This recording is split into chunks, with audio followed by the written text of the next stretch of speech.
an mRNA-based vaccine, which is now obvious.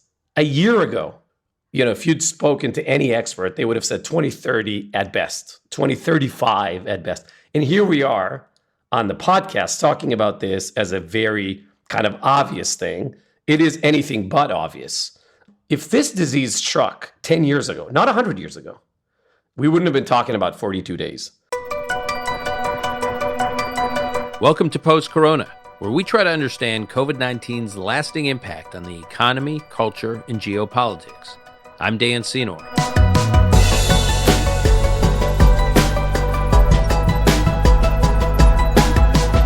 Is our post-Corona future playing out right now in Israel?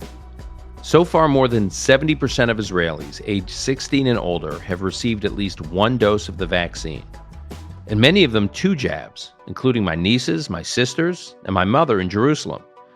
How has Israel done this? Well, Israel's prime minister negotiated with Pfizer to obtain millions of vaccine doses early.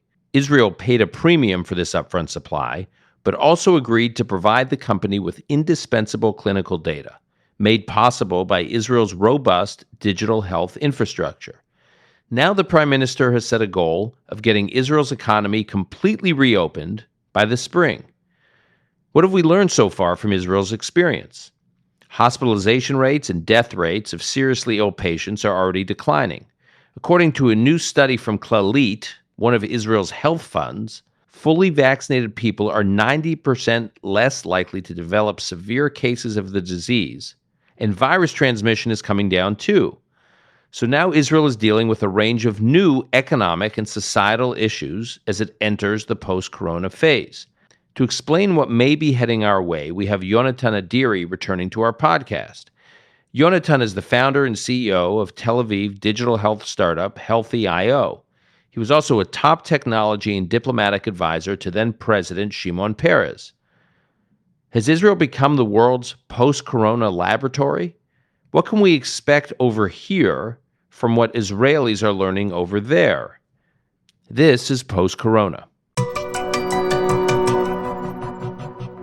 Yonatan, welcome back to the podcast. Hey, Dan, great to be back. You're like the, I was telling you over the weekend, you're like the Alec Baldwin of the Post-Corona podcast. Well, let's hope it's all around good news. Yeah, the fans are demanding more Yonatan, so we bring back what the fans want. The market speaks. So, Yonatan, when we last got together on this podcast, which was early January of this year, you did 2 things. One, you provided a tutorial on how Israel was dealing with the vaccination campaign, what we in that episode where we coined the term Vaccination Nation, I'm proud to say.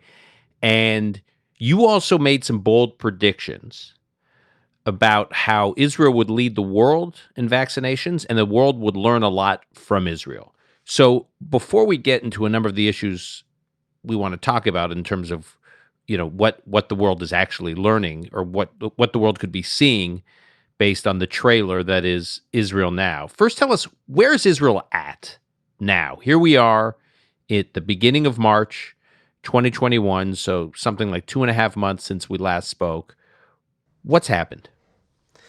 So I think first let's recap what we thought back in late December would be the crux of the Israeli vaccine administration effort. One is the foundational digital element of it, which is beyond how many people get vaccinated, is the fact that every vaccination is associated with a full-fledged electronic medical record that has 20 years of patient data. And so there was a lot to learn about the very fundamental operation of disseminating vaccines, like how long are the lines, the digital appointments, and all that. There's the element we discussed on, how can Israel help the world figure out through real-time data in orders of magnitude, multiples on the amount of people that were in the clinical trial. Is it safe and is it efficient? And there's a lot to talk about right now on that. And also, that being a great case study for mRNA future drug development that is not just a COVID vaccine. So kind of looking back, we predicted in late December that Israel by mid-March would be at around 70% of all its eligible population vaccinated, and at about 50% of total population, that is, including the people under 16, vaccinated by the second dose already, and had crossed the 80 to 85% vaccination rate for all those at risk. So people over 60 and people with chronic conditions.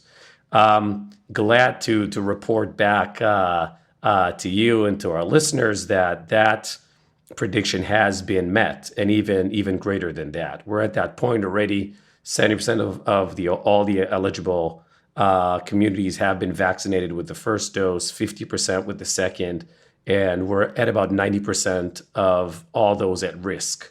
As anticipated, that did indeed deliver a significant reduction in mortality among these groups.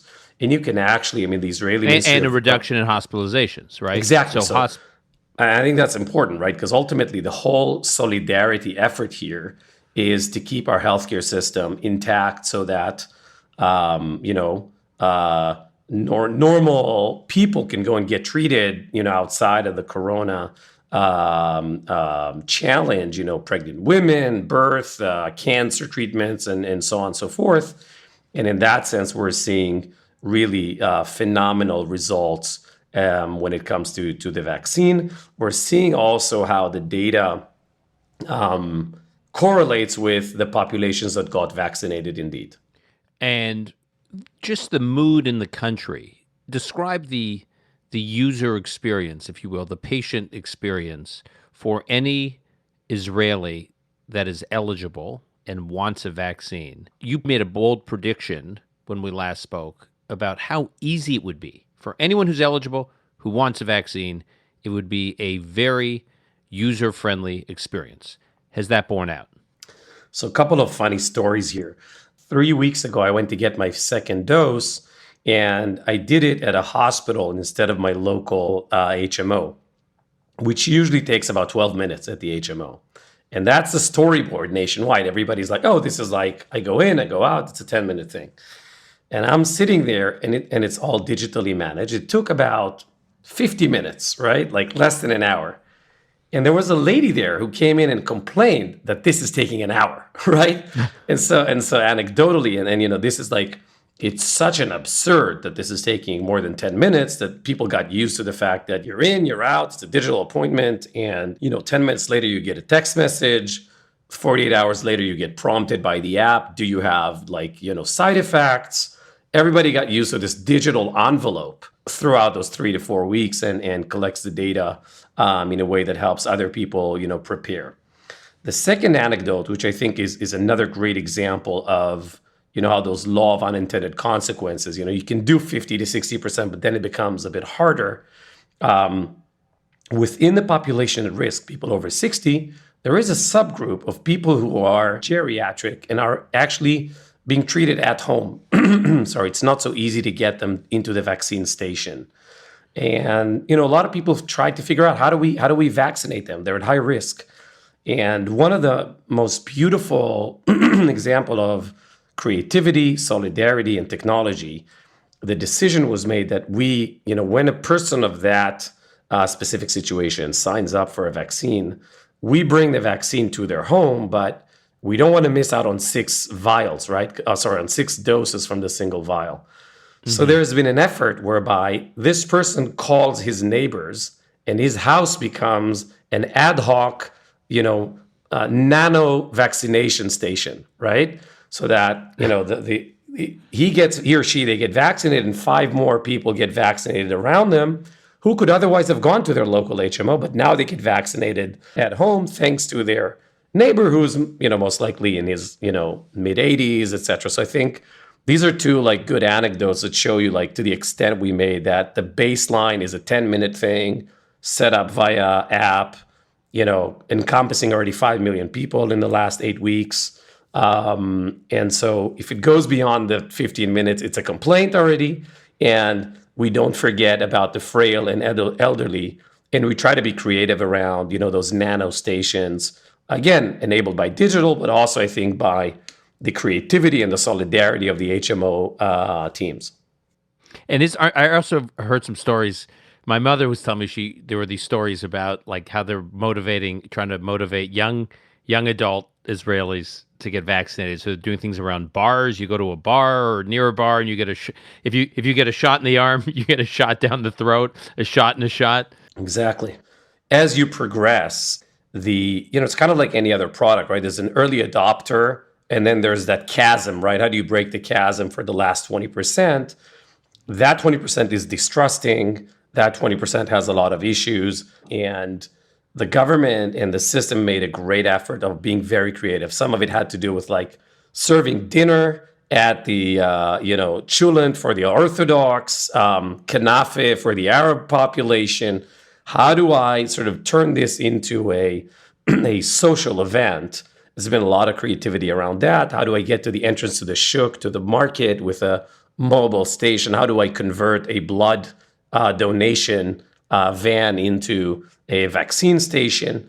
And in that sense, I think, it's still not fully there. I think we're missing on, groups of the population, but we're getting there. But that big part of that, it sounds like, is empowering local leaders in these communities to figure out how to, what will work in those local communities. Interesting, the U.S., where the success of the vaccination campaign has been very uneven at best, where it has worked in places like West Virginia and Alaska, for instance, and other states too, the empowerment of local leaders within local communities to make decisions about what will work in that community to trigger enthusiasm for taking up the vaccine has proven to be successful.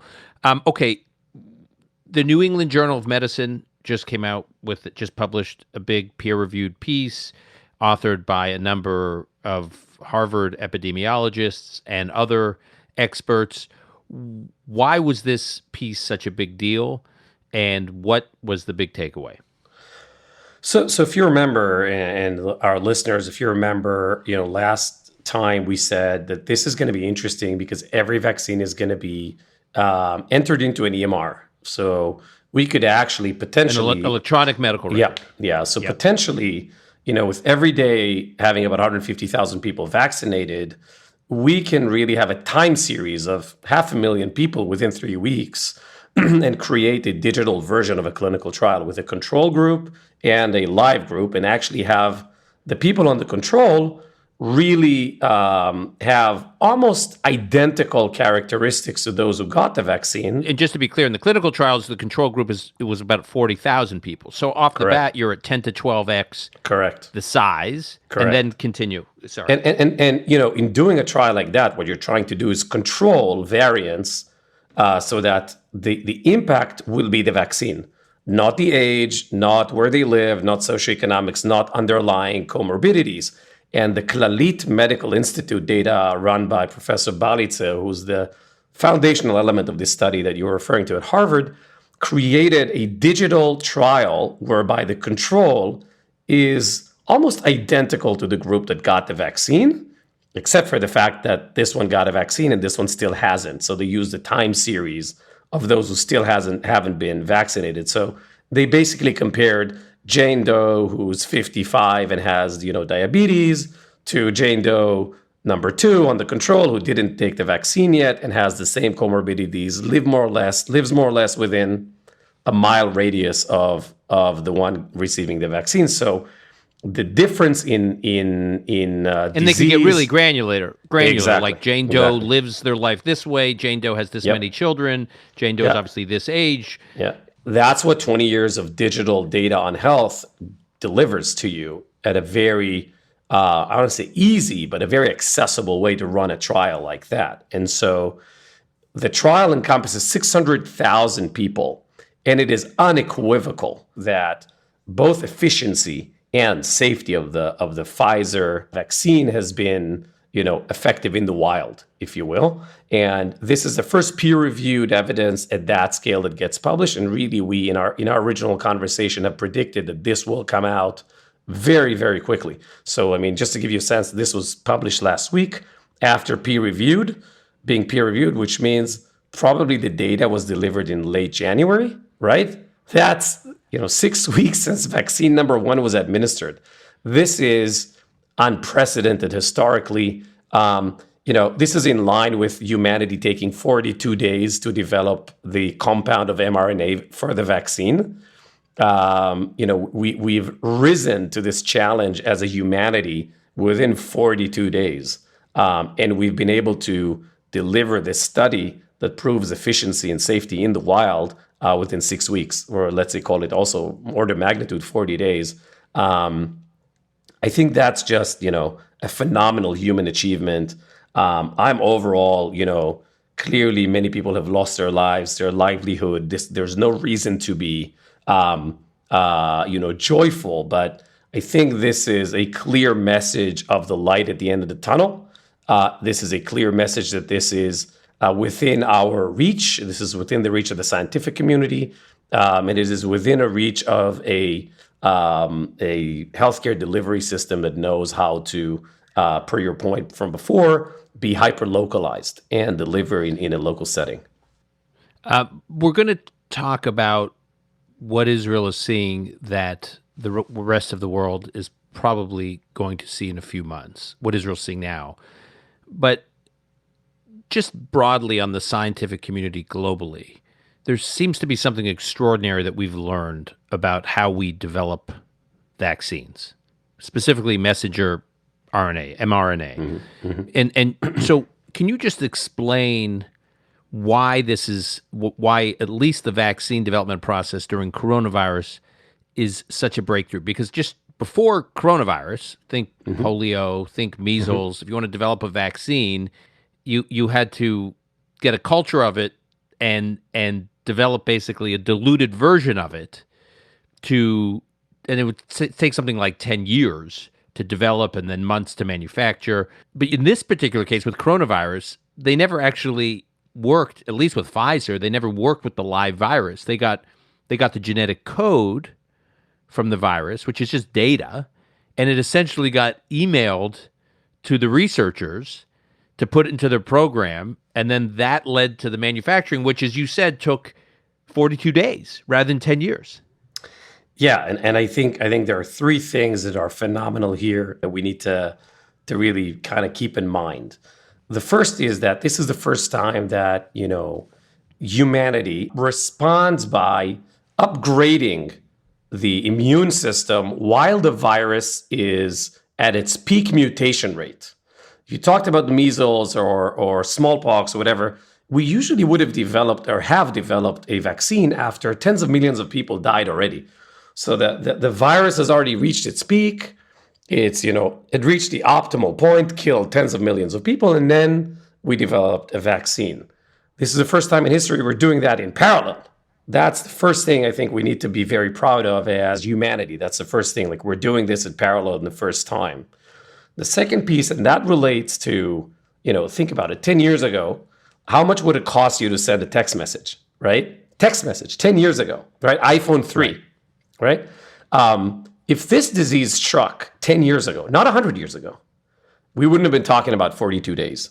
The state of affairs of AI, of computational biology, pre-CRISPR, early days immunology, very low AI capability, very low computation, almost no cloud to speak about, bandwidth, high resolution, like all the things we take for granted, right? And, to quote Jeff Bezos from his not resignation, I would say the reposition letter from a few weeks ago, he said one of the greatest things he has done in Amazon was how quickly his radical innovation has become obvious. And I think this is what we're seeing right now, like an mRNA-based vaccine, which is now obvious.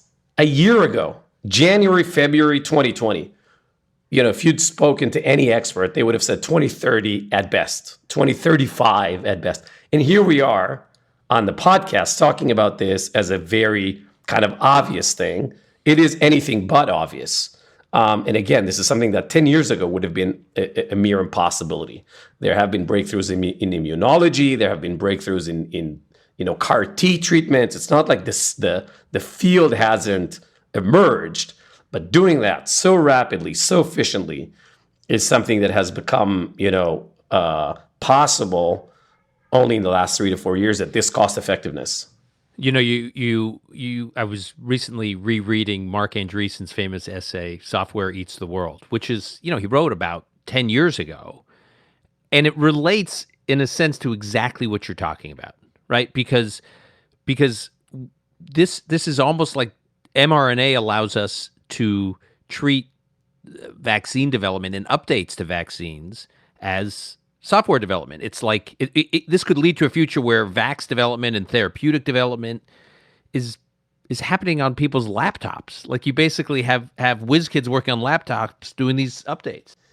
The fact that the FDA last week already spoke favorably of should there be mutations that will warrant if you will, an upgrade for the mRNA in the existing vaccines, it will look upon it favorably as a software update, so to speak, as opposed to a full clinical trial, 30,000 people, efficacy, et cetera. So we're at the point that also the regulator has adopted a view whereby this method is safe. We need to make sure that what you put in the quote unquote container is safe. It's like FDA, like NTSB, it regulates the truck, and then somebody else regulates what's inside the truck, right? Like if it's meat, it needs to be refrigerated, whatever, but the truck is regulated by. So FDA is slowly and gradually adopting a view about mRNA that, we've approved the truck, so to speak. Now, whatever you put in that container, we need to assess that, but the method has been established. And if that will indeed be the case, I think we're going to see some radical bioinformatics, arriving into the treatment, into the treatment space. And ultimately, I think we will have found out 5 years from now that there's been an enormous acceleration of cure because of what we've seen, with the mRNA vaccine. And that, to a large degree, thanks to that study that you've just discussed in the New England Journal of Medicine, I think that goes far beyond, the 30,000 people EUA approval from the FDA. This is in the wild. When we last spoke, we talked about, can Israel get most of its population vaccinated quickly and before the rest of the world? Then if yes, what was Israel going to learn from all this data from a vaccinated population, which you just talked about? And now we actually, because of how fast moving Israel is, we take those two issues for granted. And now Israeli society is into the thick of a whole bunch of complicated legal and societal issues about how they govern a mostly vaccinated population. Because that's heading our way. This is heading to the West. So tell us what you're seeing in Israel. So I think there are three important, I would say, unintended consequences that quite frankly, personally, I did not anticipate back in December. The first is, as we crossed a certain threshold among the at-risk population, and there was a bit of a reduction in the panic phase, right? It was like, this is under control. There started to be a conversation around the legal elements related to, okay, what do we do with people who don't get vaccinated, right? As we emerge out of this crisis somewhere in April, and this is early January conversation, as this thing became, there were a lot of doubts in early January, but as those doubts kind of, as that cloud, evaporated, the conversation shifted into the idea of the green passport, right? We're going to start sporting events, and this is happening right now as we speak. Sporting events, cultural events, based on. So explain what the green passport is. So the whole idea behind the vaccination is that it ultimately allows for us to go back to normal, education, commerce, culture, etc. How do we do that? Every person who got vaccinated twice, and it's been a week since the second vaccination, receives a form of ID that grants him or her the right to participate in closed audience events, like again, sporting events, etc., cultural events, and also going to work and kind of recovering the economy. It depends on that. I never thought in December that the conversation would get to the point that this is a discriminatory element, that we must not ask people whether or not they've been vaccinated, right? Don't single me out. Like, I want to choose if I get vaccinated, don't peer pressure me, etc. And so that is something that, I did not anticipate. I think that overall, when you look at the numbers, we're steady at 150,000 vaccinated per day. I mean, the effort isn't really shifting, but, the media and the kind of public discourse highlights, these type of provocations. And the jury's still out on how well we're gonna deal with that. And I think it's a very fine line, right? You want to allow people to make that choice, but you want to also communicate to them that, much like it looks very weird to us right now that someone will go into a bar and smoke, right? Because they're impacting us. You're not telling that person don't smoke, just don't smoke in an area where that poses a risk. And there are certain things you can't do when you smoke. I think we're going to try to reach that point of equilibrium. But it is something that I didn't anticipate at that volume and at that scale. That said, when you look at it from the bird's eye view, most people get vaccinated.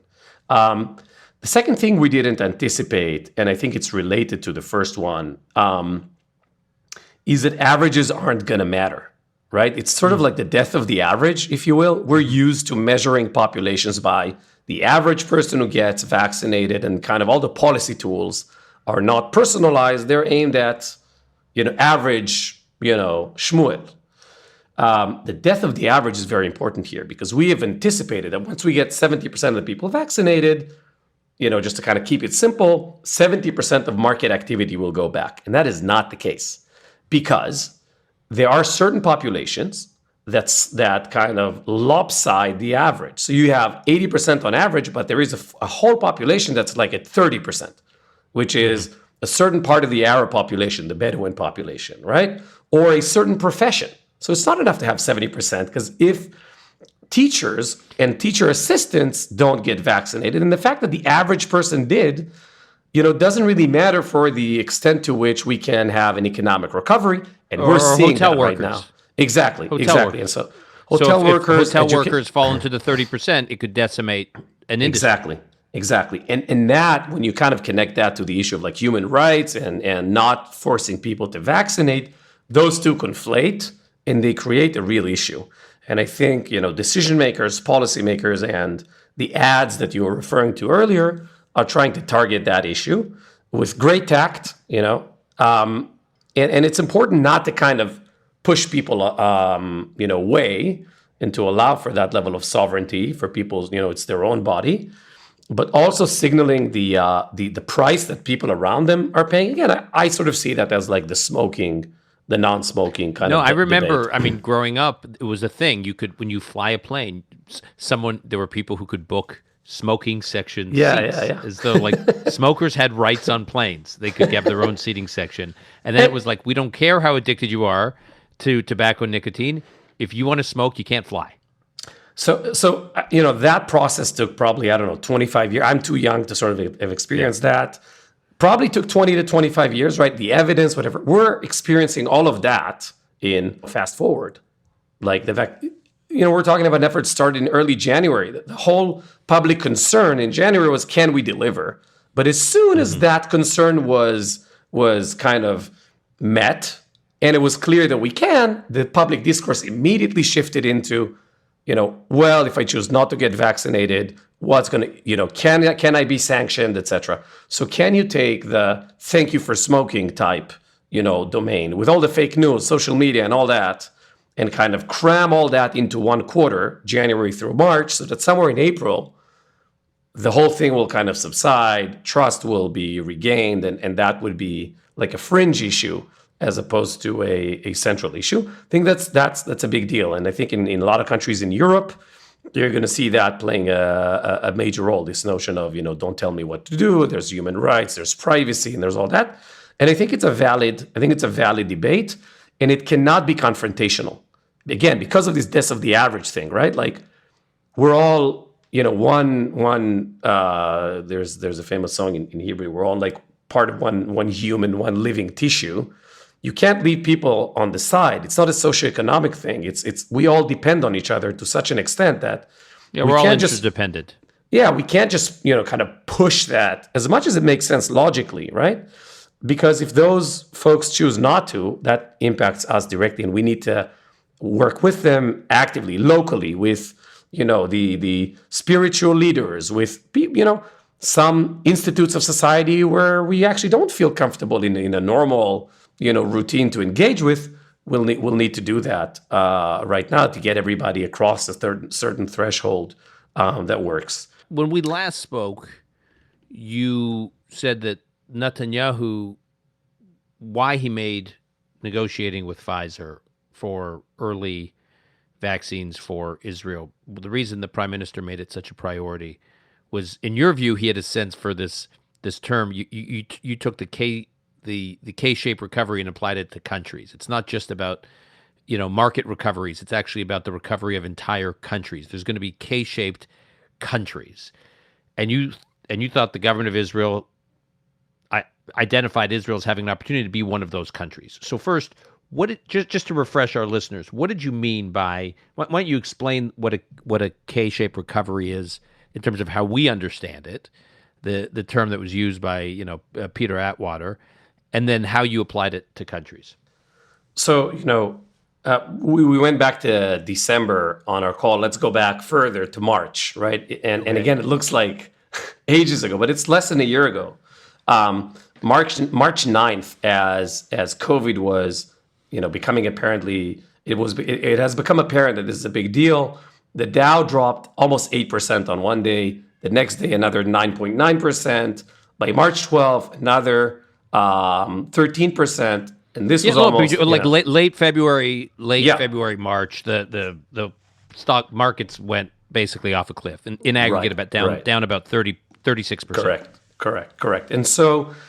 And there was fear, right? There was fear that this is going to be like a lost decade. And there were speculations, are we going to go back U-shaped, V-shaped, and whatnot?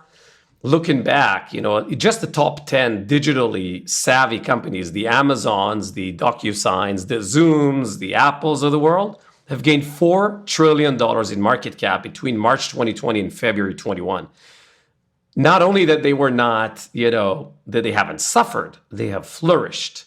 And so the recovery at the end was not U, it was not V, it was not a decade, it was K-shaped, meaning parts of the economy, rose very fast, and some have declined and are still, failing to and faltering. They're not able to climb back. People misunderstand or misinterpret the rally, right? So the rally off the lows, if the lows were in February, March, the rally off the lows were about 67% in global stocks, which was a huge rally globally, and in a very short period of time. I mean, a matter of months. Yep. So people think there's been this incredible global rally, but to your point, what's driving that rally is a handful of really big, powerful tech companies that were almost tailor-made for the lockdown economy and have flourished. And that's, again, a death of the average argument, right? Like, most companies have not flourished. The few that have flourished to such an amazing degree that they masks the actual state of affairs of the economy. And that is under two stimulus packages, right? 1.9 right now, trillion, and the one from before. And so we're being masked when it comes to that. I think we're going to see a similar emergence of national economies. And much like the defining factor for the companies that flourish on the top of the K, right, was how digitally savvy they were, how strong their infrastructure was, etc. States are going to, national economies are going to go through a similar process. So I'll give you an example. The Israeli economy is call it $400 billion economy, GDP-wise, order of magnitude. Every day of this economy being closed is more than $1 billion of lost, economic activity. The entire vaccine operation, including what was, the actual purchasing of the vials and everything, was order of magnitude $1 billion, right? So that's one day of market activity. So even if we paid $10 billion, that's 10 days, but you can actually regain economic activity 10 days ahead of everybody else, or 10 days ahead of an alternative scenario, then it pays for itself. That was the baseline that I think Netanyahu and the government saw. That, coupled by the fact that in a chaotic environment that's unfolding, you look for that anchor that you can bet on. That was the vaccines. But what I think we're going to see in the next 6 months is that those countries that are going to have an efficient vaccination, now that we know that the vaccine is super efficient, right? Also going back to the New England Journal of Medicine publication, those are going to vaccinate, fast and efficiently, and are going to insist on that infrastructure.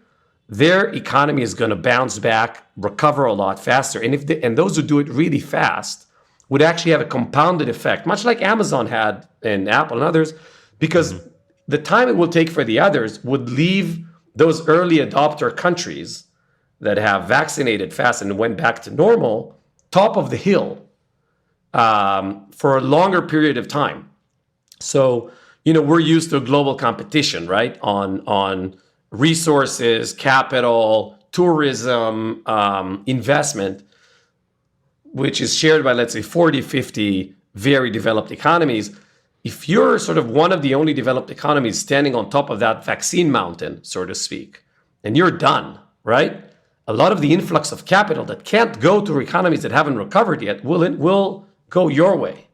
At least that's my theory right now in terms of how that's going to unfold. And obviously, a lot of that will have to do with trust and would have to do with institutions. And there's foundational work here also from Amazon, right? It didn't just explode this year because it's digital. It exploded because it had so many customers, et cetera, right? So all other things being equal, the differentiator of the recovery that will determine if you're rising fast on the cake or are you faltering for the next number of years, in my view, is going to be how efficiently you disseminate the vaccines, how you deal with the legal issues, how you deal with the mutations, how you deal with this death of the average element. I mean, disseminating the vaccines to everybody. You don't leave anyone behind.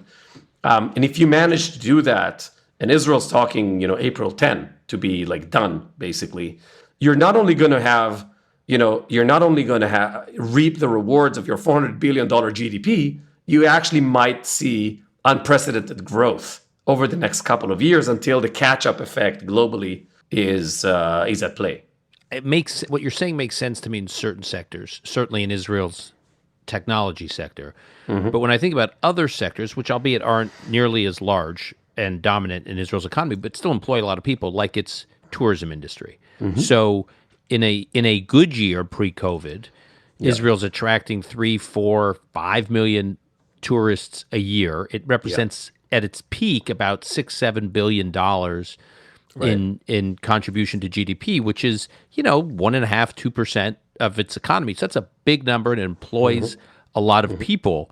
So even if Israel gets that K-shaped takeoff, if a bunch of other big countries don't get the takeoff, doesn't it mean that to the extent that Israel's tourism industry is important, it doesn't really matter because it can't have people traveling into the country because those less than stellar performing populations, as it relates to vaccination, can't be traveling in Israel, and Israel won't want them traveling to Israel. So I think case in point is the UK, for instance, right?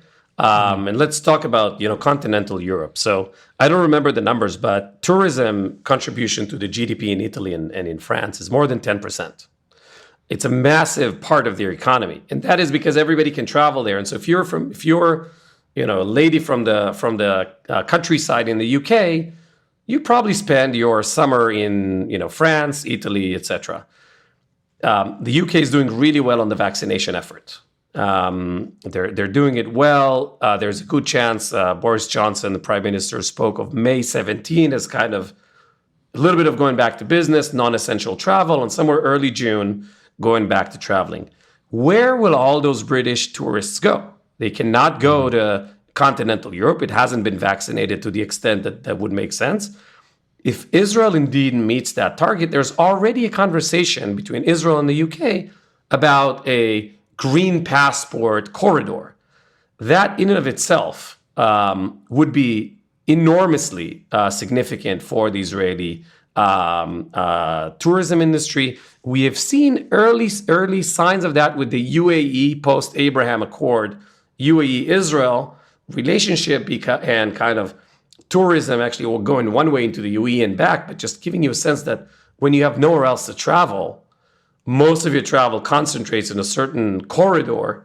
That actually creates a lot of efficiency. And I think What were the numbers like I think the peak there? 120,000 people over like 8 weeks, which is really Between crazy. just two countries. Yeah, Between two And small countries. and again, you said 3 to 4 million people is an annual nationwide tourism for Israel in and out. And so I think what we're seeing between Israel and the UK, those conversations that were on record a couple of days ago in the media, are a very interesting indication. Now, will that be long lasting? I mean, are we going to see that in 2025?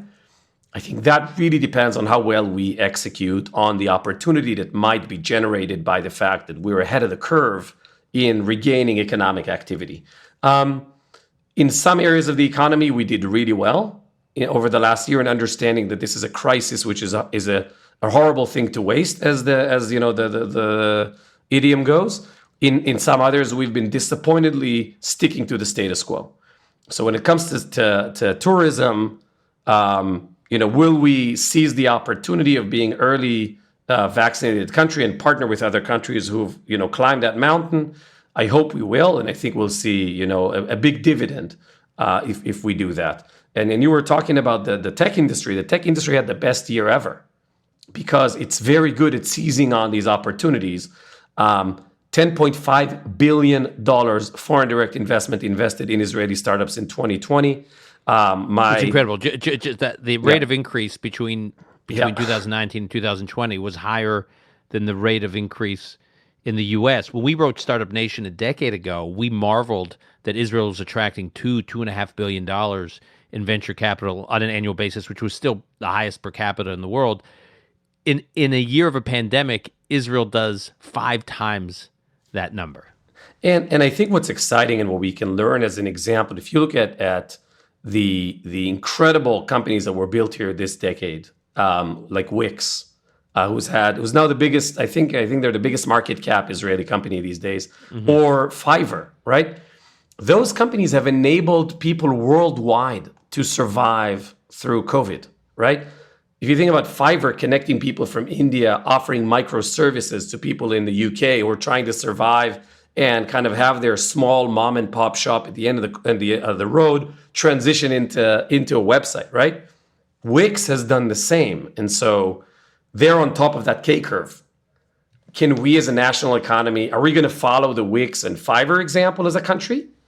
Or are we going to succumb to, the status quo, given the political dynamics, given, if you will, the fact that we've been so successful so far that people are now like energies are back to kind of, this is behind us, let's go back to normal. And I have an allergy to this, statement, let's go back to normal. This is an enormous opportunity to gain regain trust, regain solidarity, and I think we have everything we need to spur a decade of incredible growth.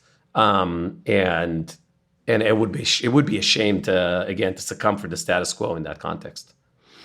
The other opportunity here, I think, I was just reading this book by the historian Douglas Brinkley about America's space race, and he looks at some declassified memos that Kennedy's advisors wrote to him in the early '60s that basically argued the other countries want to follow and partner with countries that are sort of breaking new frontiers, that are ahead of everyone else, that one of the reasons we had to put a man on the moon was because people will want to partner with us, people will want to collaborate and innovate with us. This is how you lead. And in a sense, everything you're describing, starting with the vaccination campaign right to the K-shaped recovery, I think sends that message to companies and countries, hey, Israel's someone we want to bet on, partner with, co-innovate with. And I think it's such a great point, and I'll add just one small piece from my diplomatic days. We also have the advantage of being small when it comes to that. Because there's a big, the world is going bipolar again or multipolar. There's a game that's played above our head, right? With the superpowers like Russia and Germany and the US and India and China. And, we can partner with other nations, like with fellow nations, based on our technological advancements and the things you've just described without being empire, like superpower race. And I think that's actually very exciting for many countries who, would want to partner on cutting edge stuff, but would not want to irritate anybody, or would want to do it in a diplomatically favorable way. And I think that's an interesting angle that Israel brings to the table. The technology is equivalent to that you'd find in Japan or Germany or the US, equivalent in the sense that it is competitive, right, at that level. But I would say there are less strings attached, if you will, right? And so diplomatically, I think there's a lot of opportunity there. I totally agree with you. Yeah, I mean, Israel is in a sense small enough to fly below the, grand superpower, grand strategy, geopolitical battles, but yet it's big enough to matter. I mean, I think that's really important because there are other countries that were apparently vying for early vaccines, like, for instance, Estonia. And they could argue a country like Estonia has phenomenal data, phenomenal electronic medical records, but I don't think they have the data that goes back far enough. Plus, it's a small population, about 1 million people. And plus, it's not heterogeneous like Israel's population is. 70 nationalities, a highly diverse population. So what Israel has to offer, to your point, it's small enough to be a safe bet, but big enough and diverse enough to matter. I think it's that. I think it's also the fact that the way in which global technological success over the last 25, 30 years has been driven to an extent by innovation that came out of Israel. From the medical space, we were talking about immunotherapy before. The biggest immunotherapy exit that made a difference came out of Israel, 4 or 5 years ago. And again, when you talk about Wix and Fiverr and Mobileye, and Israel has made a sustainable contribution to the world where it matters. Telecom, software, internet, commerce, and mobility and healthcare. And so I think our place within the family of nations, if you will, is one of a contributor. Net contributor over the last 30 years when it comes to technology. And I think that combined with our size, combined with where we are, is overall, a strong invitation to collaborate when it comes to other countries kind of looking to recover, looking to be on that part of the K curve as opposed to the part that is on decline. There's a degree of credibility that Israel has won through active contributions over the last few decades. Lastly, Yonatan, what is Israel learning about these new variants that the rest of the world will be potentially experiencing in the months ahead? I would say the main thing we learned, and that is something that I would want our listeners to kind of keep in mind, is a lesson in humility. At the end of the day, we are facing a machine of nature which has had billions of years to, evolve in such a sophisticated manner, assuming that, we'll just figure this piece and then we're done. Nature always kind of outsmarts us. And I think there's a lesson of humility to have been learned. I think that is why now already Netanyahu and the Ministry of Healthcare is talking about a bank of vaccines for the next few years. They're talking about partnering with Moderna and Pfizer and building manufacturing facilities in Israel, assuming that this will be approved as a software update going forward, mRNA treatments, not just vaccines. And then that's just again, an opportunity there. But at the end of the day, keeping that 80-20 law, right? It's not we have a great vaccine plan, we're done. No, it's never that case, right? We have a great plan. Let's see what nature throws back at us as we, unravel this, but always be vigilant and always be humble because, nature has its course. And I think, and the last thing we want to learn, right? There's a biblical lesson in Hebrew. It's called "Kochi ve'otzem yadi asu li et zeh," like it is it is my force, and through the strength of my arm, I have reached this achievement. 80-20. Yes, it is science. It is our strength. We have done this. Science, humanity has, and we should be proud about, the solidarity that it created and the achievement, but leave that 20% and say, well, a lot can go wrong, a lot that we can't anticipate. We need to still be very, very humble because nature, is to an extent superior to us. We're on the defensive here. And so that's my main lesson from the mutations. I hope that makes sense. Yeah. Yonatan, thanks for joining us. I would say so long. I'm not going to say farewell because I'm going to rope you back into another episode. Maybe you'll come back in a couple of months for a next update with your window through Israel into what we'll be seeing here. So thanks for being with us.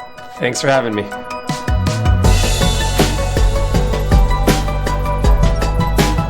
That's our show for today. If you want to follow Yonatan Adiri on Twitter, he's at Yonatan Adiri, Adiri. You can also learn more about his company by visiting healthy.io. And to learn more about Israel's digital health and life sciences sector, and especially startups working to get to a post-corona world, visit startupnationcentral.org and look for the Finder, which is a database and GPS for Israeli startups. We'll include all these addresses in the show notes. If you have questions or ideas for future episodes, tweet at me, at Dan Senor. Post-Corona is produced by Ilan Benatar. Until next time, I'm your host, Dan Senor.